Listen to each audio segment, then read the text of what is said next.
historian and Hamilton author Ron Chernow took careful aim at President Donald Trump during Saturday's White House Correspondents' dinner, attacking POTUS with a mix of history and humor. "The thing that worries me most is the sustained assault on truth," Chernow said, of the relentless campaign against the very credibility of the news media in which Trump, who boycotted the dinner for a third year, has engaged. "Our precious republic feels fragile," Chernow said, noting that, in the wake of the latest synagogue mass shooting that happened just hours before he spoke, "our civil society feels fragile as well. I shudder at the sheer savagery to which Washington politics has descended. We are being tested, fiercely tested, but I like to think decency will prevail," Chernow said. "History shows that, in the short run, the American people can be swept up in all sorts of misguided and wrong-headed things.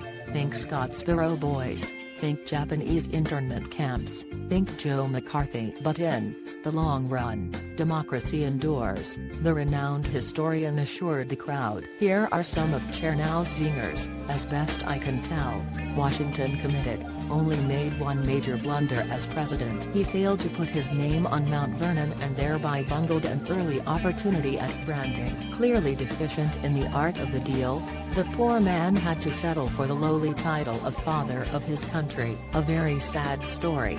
On Tuesday, the president let it be known he wanted members of his administration to stay away from this dinner. "At first, I was puzzled by this news, but then I learned a rumor was circulating in Washington that I was going to be reading aloud from the redacted portions of the Mueller report and everything was explained. There has been some squawking from comedians. I thought they'd have a little sense of humor about my selection. After all, they are comedians. But we need them now more than ever." As Will Rogers once observed, "People are taking their comedians seriously and their politicians as a joke. That certainly describes our topsy-turvy moment. I sincerely hope comedians will be back for many more star turns in the future. Our founders were highly literate people, and perhaps none more so than one Alexander Hamilton, an immigrant who arrived, thank God, before the country was full. Frankly, I don't know why they let a guy in. Clearly somebody had slipped up at the southern border." Donald J. Trump is not the first, and won't be the last American president to create jitters about the First Amendment. So be humble, be skeptical and be aware of being infected by the very thing you are fighting against. "I applaud any president who aspires to the Nobel Prize for Peace, but we don't want one in the running for the Nobel Prize for Fiction."